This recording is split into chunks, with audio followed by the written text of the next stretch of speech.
Now, we all know on the Las Vegas Strip, there are plenty of hotel options to choose from, owned and operated by a variety of different companies and entities.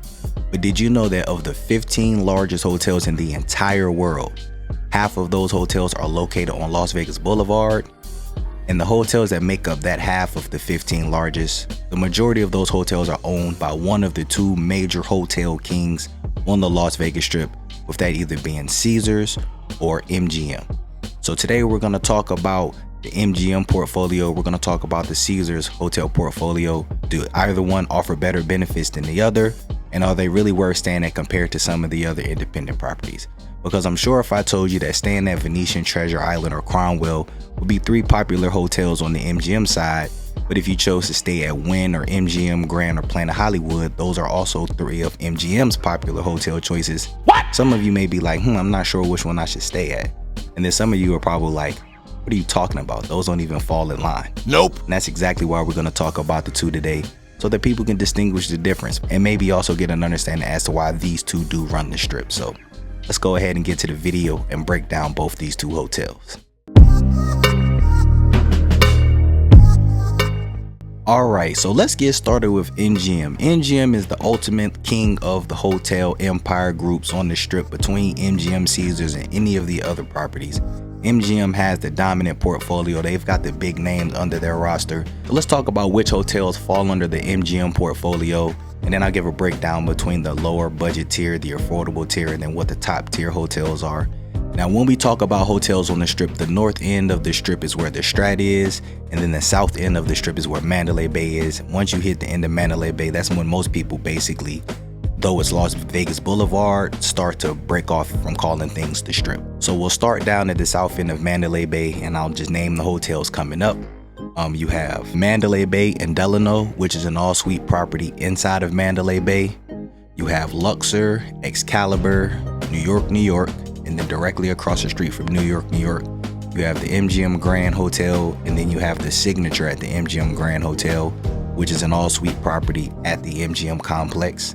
Once you go past New York, New York, you have Park MGM, you have Nomad, which is a separate hotel inside of Park MGM, which most people probably don't even waste their time staying at, but it's still an option.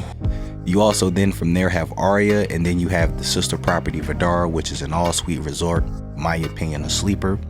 And then you now have Cosmo, which has fallen under the MGM umbrella, although they have not merged into the MGM Rewards system yet. They are now operated by MGM, so it's a part of their portfolio. And then of course the iconic Bellagio, which is where the water show is, the Fountains of Bellagio, the most overrated attraction nowadays, but an ultimate staple of Las Vegas. That is the last property of the MGM portfolio.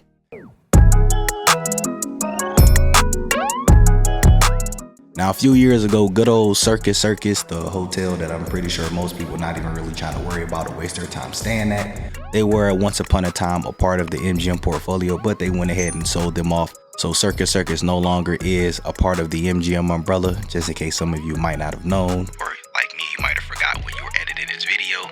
So when you look at bottom tier properties for MGM, the only two bottom tier hotels I would say is Luxor and Excalibur. And if you know me, and you've seen my videos, you know how I feel about Excalibur, and yeah. But those would be your two bottom tier when I look at budget and bottom tier hotels. Once we get to the affordable or the mid tier hotel, this is where the majority of the hotels in MGM's portfolio fall under.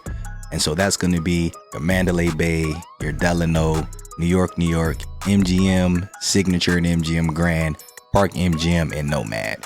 Now, in all honesty, Mandalay Bay and Delano, Mandalay Bay is a hotel that its location has been its biggest downfall. It's a very, very nice property. It's popular amongst a lot of people. But as I mentioned earlier, it is literally the last hotel on the strip at the very end. And when we talk about hotels in Las Vegas and people going to Vegas and just doing things in general, as we'll talk about on the Caesar side, location, location, location. It's important. I feel like when people buy houses, location is important. So of course, when you're going on vacation and you want to be in the midst of everything, location is important. And then when we look at the luxury tier hotels in the MGM portfolio, you have Aria and Vdara, which are sister properties, but Vdara is actually just next to Aria. It's not connected by an inside walkway.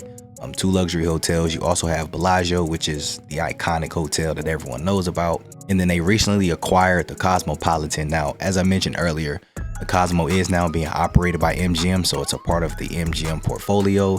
However, they haven't transitioned under the rewards program yet, so it's still not under MGM rewards, even though it's being operated by MGM.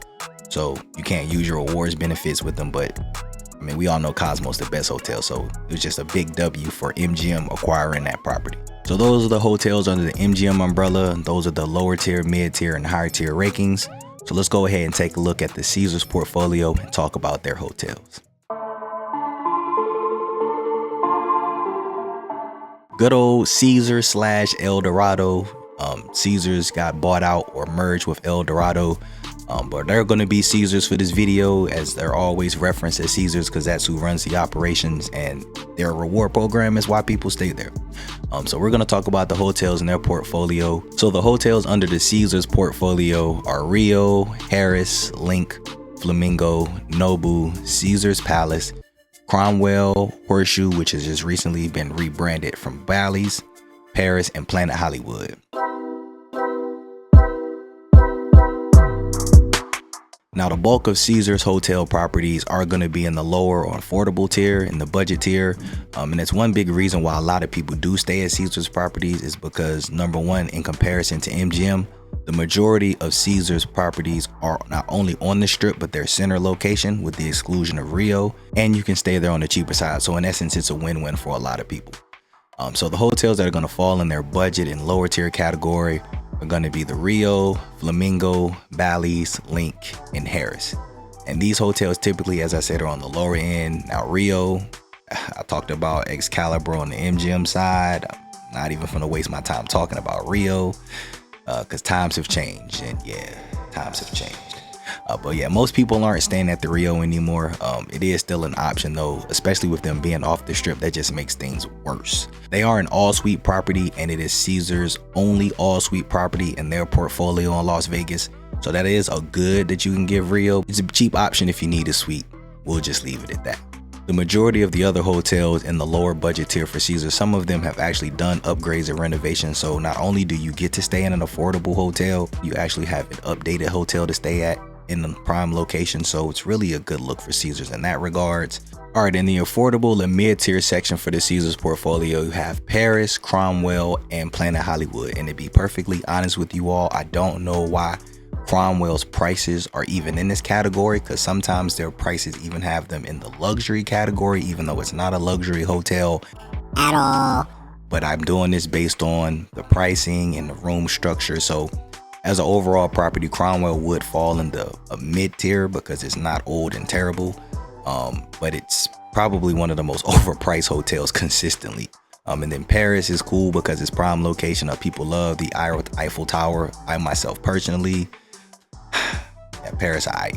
But then Planet Hollywood, as I'll go to when I compare MGM and Caesars hotels, Planet Hollywood is probably one of the most underrated hotels on the Las Vegas Strip.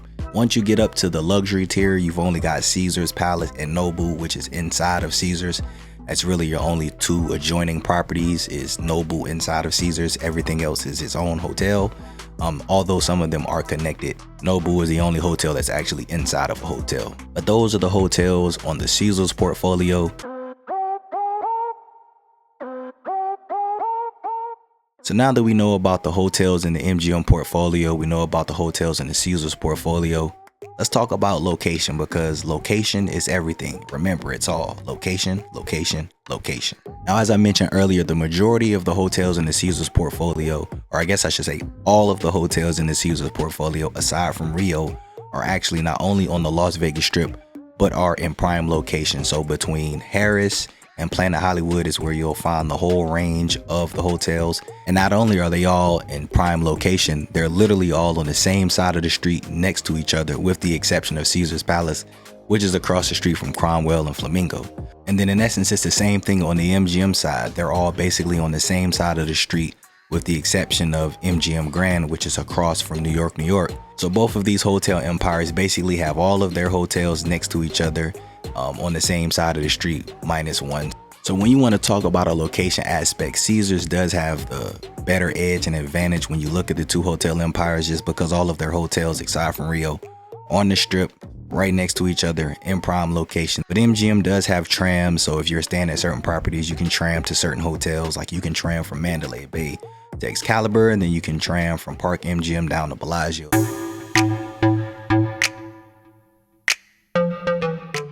So let's talk about the hotel quality. And when I talk about hotel quality, like what's up with updates, what's up with the condition of the property, if I'm staying there, like how am I gonna feel? Like what are people thinking when they stay at these hotels? So let's just talk about the quality. When I look at everything in the grand scheme, I'll say that the Caesars Hotel actually have better qualities overall, and I'll explain why. And it's really simple: renovations. Now granted, MGM has more properties than Caesars by a few. Caesars has done a lot of updates to their property. Like Planet Hollywood has been renovated recently. Horseshoe just got completely renovated from Bally's. Flamingo could still use some updates, but at least they've updated some of their rooms. Harris has done a complete renovation, and Caesars has some recent updates in comparison to some of the other hotels on the MGM side, but they do have some towers that could be touched up. MGM, on the other hand, they've got quite a few properties that haven't been touched in a while, and to be honest, the worst looking property of both portfolios, I would probably have to give the edge to Rio for being the worst quality, but it's just fortunate that the rest of the properties make up for the portfolio. Signature and MGM Grand hasn't been touched in I don't know how long. MGM Grand needs renovations for their rooms, even though their rooms aren't too bad. They haven't been updated in a while. Excalibur's done a recent renovation, but they need to renovate it again because it's all bad. And not only the room, they need to renovate the entire property. Luxor has done some renovations to their rooms, and some of their rooms are actually nice. Although some people don't really like the feeling of the vibe of the inside of the hotel, but me personally, I don't really think that it's that bad. The MGM properties definitely have more properties that could use a facelift and use a refresh, and Caesars actually has done a refresh and a facelift on a lot of theirs. So quality wise and update wise and cleanliness wise, I'll give the edge to Caesars just because they spent the money and done more upkeeps on the property. So I'll give them an edge on quality. But that's not to say that Caesars hotels are better than MGM hotels. It's just Caesars has spent more money of recent to do some updates.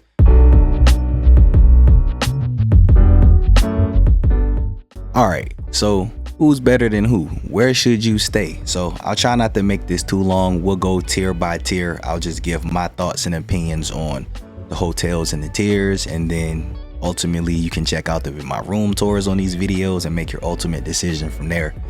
I talked about this in a live stream, and I want to start on this conversation from a conversation we had in the live stream. Harris is a lower tier property with Caesars. Luxor is a lower tier property with MGM. Now, for those of you who remember, I asked in a live stream, if you had to choose between Luxor or you had to choose between Harris, which one are you staying, which one you think is the better property? And the majority of the people in the chat thought that the Luxor was the better hotel. All right, I gotta go by the chat. All right, according to what y'all said in the chat, it started as Bally's, but Luxor moved up over. All right, wow, over Bally's. That's Luxor over Flamingo. Yes or no? Wow, I'm going with y'all. It's not my list. All right, y'all taking Luxor over Harris? Are y'all serious? Oh, nah. Okay, hold on. My bad. We got somebody here keep spamming the same thing. That's 9-9 without the person spamming Luxor. Yo. And honestly, I low-key would have to give it the Luxor because those last comments came in when I was laughing in the chat. Wow. And I still can't believe. That was a real thing. Harris has done a complete update renovation. Their rooms are better. The hotels are better environment. Without a doubt, if you ask me which hotel is better between Harris and Luxor, between location, update, and other options, I'm for sure going Harris. I'm combining both of the hotels. To be honest with y'all, in the lower tier budget hotel, I'm not touching Rio. If y'all saw that worst hotels in Vegas video that I did last year, I'm not staying at Rio. I'm not touching Excalibur. Those are probably the only two hotels that I'm not staying at between both portfolios. So that's one on each side. I'm not staying at Rio, not staying at Excalibur on the MGM side. But I will probably go with all of the lower budget tier properties, excluding Rio, on the Caesar side, over Luxor, with the debate between Flamingo and Luxor. Y'all can comment below and let me know your thoughts. Are y'all picking Luxor or y'all picking Flamingo? So obviously with the majority of hotels from the Caesar side being in the lower tier, they should have the advantage. rightfully so. So now that we get into the affordable and mid-tier range of hotels, of course, without a doubt, MGM's gonna have the advantage. And truthfully, it's really just two hotels, Planet Hollywood on the Caesars side and Mandalay Bay on the MGM side. Those are the peak of the peaks when it comes to the affordable. For me, although Cromwell isn't a dump, like when I look at the affordable tier, I'm putting Cromwell at the bottom. I would stay at Signature and MGM Grand, even with Signature's horrible location, having to walk through MGM or go out the gates to get out to the strip. I will put Signature over Cromwell. I'm not a fan of Paris, but at the same time, when I look at overall value, that's why we'll probably put Paris over Signature and MGM Grand, and then from there, MGM just runs everything up until Planet Hollywood. And as I said earlier, Planet Hollywood, in my opinion, is probably the best value, most underrated hotel on the strip in general. But especially when we look at MGM and Caesars, like if Planet Hollywood was an MGM property, Caesars would be all bad. Like they wouldn't really have anything to compete with. But Planet Hollywood being in the middle of everything, having the Miracle Mile shops, having, in my opinion, the best base rooms, especially for the price on the Las Vegas Strip, they're such an undervalued property. Mandalay Bay, unfortunately, just gets struck by the location bug, because if Mandalay Bay was where New York, especially where Park MGM is, you could now be talking about Mandalay Bay potentially maybe being a better overall hotel than Planet Hollywood. You could maybe make that debate. All right, so let's talk about the luxury tier. I'm gonna be unbiased for this video because y'all know me, I try to be as unbiased as possible. The personal me will put Bellagio at the bottom of the luxury tier. I'll put Bellagio at the very bottom, but I'm trying to be unbiased and keep it consistent. So when we look at the luxury tier between MGM and Caesars, I'm gonna put Vdara at the bottom, and it really breaks my heart to even say that. It really, I feel like I'm violating code, I'm sorry. But I'm just being unbiased, and it's just simply because they don't have a casino. If Vdara had a casino, this would be a whole different conversation. Bellagio would be at the bottom of the bottom. Vdara's an all-suite property. I would stay at Vdara every time. Every time I'm staying at Vdara before staying at Bellagio. But I'm not gonna put it over Bellagio. From there, Bellagio gets a nod over Vdara. I'm putting Bellagio, Caesars Palace over Bellagio, and then of course Aria and Cosmo. But yeah, that's how I would rank them in the luxury tier. Caesars is over Bellagio, Vdara's at the bottom, and then Cosmo's the best hotel in Vegas with Aria over top of that. So that's how I would rank the hotels in the luxury tier between these two properties.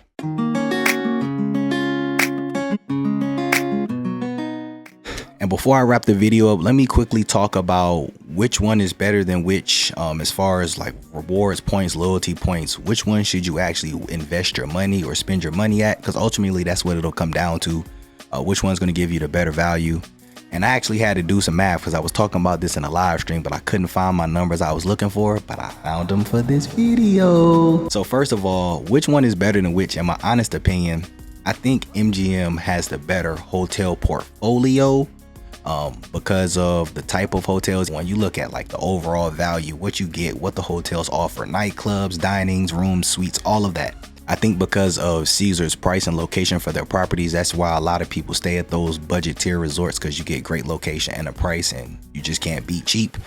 MGM has the better overall, in my opinion. I'm a loyalty member at both properties, and for me, it's all about value for dollar. So if I'm gonna stay at Planet Hollywood, but for $20 more, I could go stay at Aria, then I'm gonna leave Planet Hollywood and I'm gonna go stay at Aria because I've got a better hotel for a little bit more. $20 upgrade is definitely worth it. As far as the rewards programs, so here's where I actually had to do the math to see which reward program is actually better for you to spend your money at, or which one would be easier to level up at, just if you were to go to the hotels and stay. On the Caesar side, you need 15,000 tier credits to become a diamond member, which is their third tier of their rewards program. That's when they start waiving resort fees for being a member. And then on the MGM side, you need 75,000 tier credits to be gold, which is their third tier, their tier level of their membership program. That's when they also waive resort fees. And once you get to gold and diamond, that's when you start to get your anniversary dinner, your $100 credit. So I did the math, and with Caesars, it's $1 for one tier credit. So for every dollar you spend with the Caesars program, you get one tier credit. So to do the math, to get the diamond and get your resort fees waived, you would need to spend $15,000 to get 15,000 tier credits to be a diamond member. It's a lot of money. That's why people better gamble, or y'all better learn how to play the slots, because Vegas and everybody else around the world loves slots over table games. But on the MGM side, MGM reward system is actually 4 tier credits for every dollar you spend. In order to get gold, you need 75,000 tier credits. So if you need 75,000 tier credits, you want to just divide that by 4, since it's 4 tier credits for every dollar, and that'll bring you to $18,750. What? So if you wanted to get to gold on the MGM side, it would cost you $18,750 to get there, only if you stay for hotels. This doesn't incorporate anything else. And then if you wanted to get to diamond on the Caesars side, it would cost you $15,000. So that's a difference of $3,750. So if you just look at the hotel staying aspect and you were going to Vegas and you had to look at these hotel portfolios, you're going to get to diamond faster and get the better value faster with Caesars than you are with MGM. For the longest time, I thought it was MGM until I sat here and did the numbers. So it actually is still faster to get there with Caesars. So TVP, which one are you? Are you team MGM? Are you team Caesars? You got to pick one. I know you stay at all of the hotels. Which side you rock with? To be perfectly honest with y'all, when it comes to actually staying at hotels, I'm probably more team MGM. But when it comes to actually gambling and playing, I'm more side team Caesars. I always seem to do better when I'm gambling at Caesars properties, and there's more of them to access on the strip, just being able to walk, so it's more convenient for me. But stay wise, I probably will fall more on the team MGM side because I like more of the MGM properties, although Planet Hollywood is probably, of all of these hotels of recent, the one I've probably stayed at the most. But as I said earlier, it's all about the value and what I'm paying for my money, because it don't matter which one I like more, wherever the best value is, that's where I'm staying. So hopefully this has been helpful if you've been trying to figure out which hotel properties are tied to MGM and which hotel properties are tied to Caesars. If you wonder which one's going to give you a better value as far as the rewards program goes, what are your favorite MGM properties? What are your favorite Caesars properties? Comment below, because I love to hear y'all thoughts, and I'll make sure I pay attention to the comments. But that's going to do it for this video. If you all enjoyed the video, make sure to hit the like button, subscribe if you're new, and as always, thanks for watching.